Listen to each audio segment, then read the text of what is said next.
Bonjour à tous, avec l'aide de Dieu, nous allons étudier le Rambam, le 8e chapitre des lois de Eidut, des lois relatives au témoignage. Perek Shmini Halacha Aleph, Mishechatam al Ashtar, celui qui a signé sur un document, au Balei Aïd, Aktaviado Bevedin, et on lui a dit au tribunal de venir témoigner sur sa signature, si c'est bien la sienne, pour qu'il va certifier, on va pouvoir authentifier ce document basé sur les témoins qui ont signé.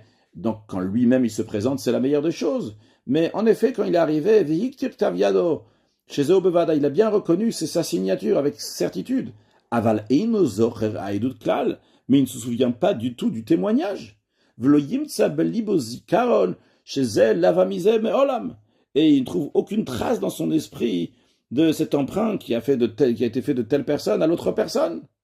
Eh bien, Arezé Assur le Aïd Aktavia Doze Bevadin. Il n'a pas le droit de témoigner sur sa signature. Pourquoi? A priori, c'est oui sa signature, il la reconnaît. La raison, elle est chez Enadam Beid Aktavia Doshose.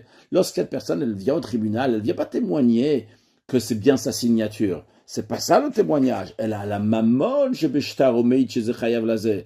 Il est en train de témoigner sur l'argent qui est écrit dans ce document-là, que tel doit de l'argent à tel.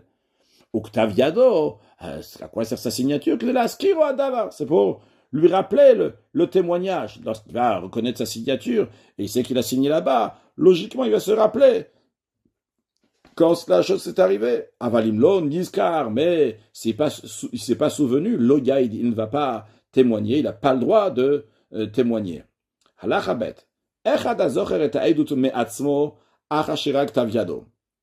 c'est la même loi si la personne qui a signé, elle se rappelle du témoignage lorsqu'il a vu sa signature. Bien que d'autres personnes lui ont rappelé le témoignage, ce qui s'est passé, Veniskar, et il s'en est souvenu. Et même si c'est le deuxième témoin qui était signé avec lui sur ce document-là, il a rappelé, Imniskar, du moment où il s'en est souvenu, Arezemeid, il peut témoigner qu'en effet, l'affaire est bien arrivée, et c'est bien sa signature sur une affaire que lui se rappelle. Mais si c'est le demandeur qui le rappelle, celui qui est sur le document même, qui dit que l'autre lui doit de l'argent, c'est lui qui le rappelle, il dit « Ah, c'est bien arrivé !» car même s'il s'en rappelle, il n'a pas le droit de témoigner. Pourquoi? Parce que ça va ressembler à l'autre personne du litige, à celui qui a emprunté de l'argent. Il va avoir l'impression comme si que ce témoin-là, il a fait un faux témoignage, sur quelque chose qu'il ne savait pas, juste parce que le demandeur lui a dit. C'est la raison pour laquelle il s'en est rappelé. Alacha Gimel, ou le Fira, c'est la raison pour laquelle. Si le demandeur, c'était un érudit en Torah, et ce demandeur qui est érudit en Torah a rappelé le témoin qu'il a bien signé Vénis, car le témoin s'en est rappelé. Dans ces cas-là, le témoin peut oui témoigner. Pourquoi? Chez Talmid Chacham Yodea. Parce que un érudit en Torah, il sait, chez Ilmal et Lozachar Adavar, il sait que si le témoin ne serait pas vraiment rappelé, Lo Ayameid, il n'aurait pas témoigné. Donc, il n'y a pas de quoi soupçonner que c'est à cause du demandeur qui s'en est bien rappelé, parce que le Talmid Chacham, l'érudit en Torah, va bien enquêter, va être sûr que le témoin s'en est bien rappelé, même si c'est pour ses affaires. Et le Ram nous dit que c'est une indulgence, que les sages ont été indulgents dans les affaires pécuniaires. Que même si le témoin, il a oublié déjà la chose, c'est oublié de son esprit depuis plusieurs années, mais sa signature lui a rappelé les faits, à Rezemeid, il va témoigner. La raison pour les sages, ils ont institué ça, parce que sinon les gens, ils vont s'empêcher de prêter de l'argent, parce qu'ils vont dire peut-être après, les témoins qui ont signé sur cet acte-là que j'ai prêté de l'argent, ils vont pas se rappeler, ils pourront pas témoigner. Donc le fait qu'ils se rappellent leur signature, eh bien, ça passe, on dit c'est bon. Halacha dalet, oil va davarken. Vu qu'il en est ainsi, que les témoins qui authentifient leur signature, c'est pas sur la signature elle-même, mais ils se rappellent de l'argent, du fait qui passait, du prêt par exemple qui s'est passé. C'est la raison pour laquelle que Shtash Yatsa le Bedin, un document qui a été présenté au tribunal, au Baou Eida Ve'amrou, et les témoins sont venus. Ils ont dit que Taviadeno, et en effet c'est notre signature. Aval Me'olam lo Yadano Edudzot, mais on ne se rappelle pas du tout d'un tel témoignage. Ve'einanu zochim shezel lavamize o macharlo.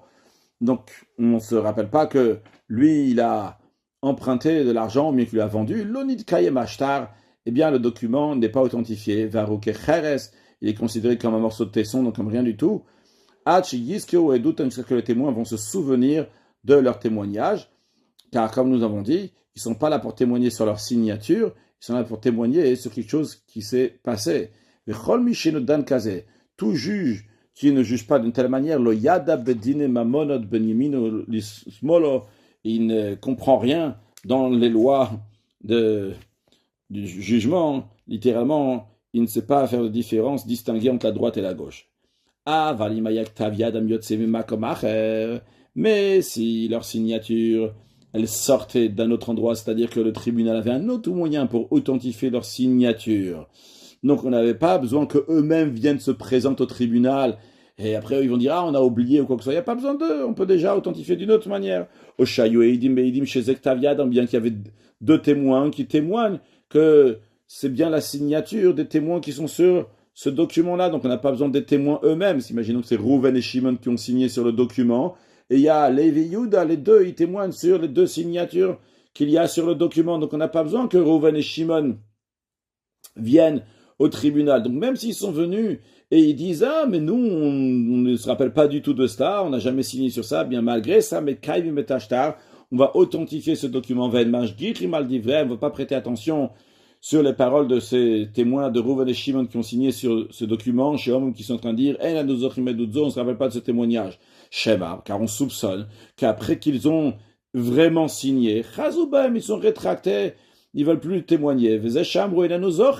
Et ça qu'ils disent, on ne s'en rappelle pas, c'est pour annuler ce document. Ok, Ilou Amrou, c'est comme si que ils viennent et nous disent, ah, c'est vrai qu'on a signé Mektani Maïno, on était mineurs, ou bien, c'est vrai qu'on a signé Mepsoulei Doutaïno, on était disqualifiés parce qu'on avait fait une avéra, Shedam Nemanim, qu'on leur fait pas confiance.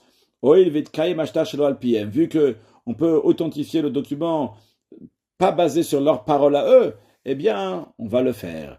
C'est d'ailleurs la raison pour laquelle qu'on authentifie tous les documents.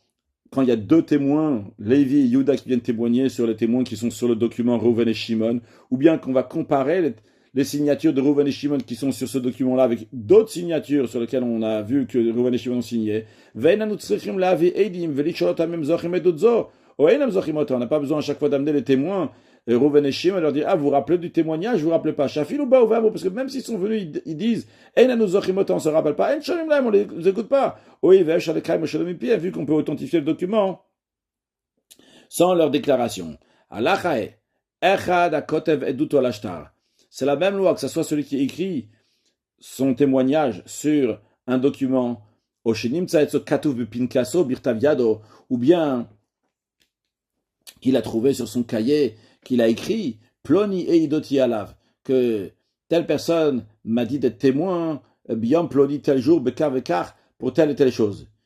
Même s'il a écrit lui-même, donc que ça soit qu'il a vu sa signature sur le document, que ça soit que lui il a écrit sur son cahier, le principe est le même, que Imzachar Me'atzmo, si de lui-même il se souvient le témoignage, même si ce qu'il a rappelé le témoignage c'est ce qu'il a écrit, mais il s'en rappelle.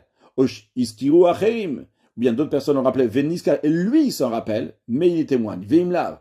Si ce n'est pas le cas, Asur Lehaïd, il n'a pas le droit de témoigner. Chez Enze Domel, Amishe Amarlo Adam Neeman, Ploni Yeshlo Etzel Ploni Kavekar. Car le fait qu'il a son cahier, le fait qu'il a son signature, c'est comme si que quelqu'un d'autre qui est digne de foi, il fait très confiance à l'autre, il lui dit, tu sais, tel et tel, il doit de l'argent à l'autre.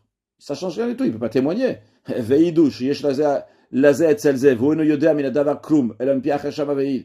S'il a entendu quelqu'un d'autre qui lui dit, tu peux me faire confiance, je te dis que Rouven doit de l'argent à Shimon. Et il ne peut pas aller témoigner sur ça. La même chose aussi, quand son cahier lui dit ça, quand sa signature lui dit ça, c'est pas suffisamment fort. Il ne peut pas aller témoigner sur ce qu'il a entendu de quelqu'un d'autre, ce qu'il a entendu de son cahier ou ce qu'il a vu de sa signature. Il doit se rappeler de la chose qui est arrivée elle-même.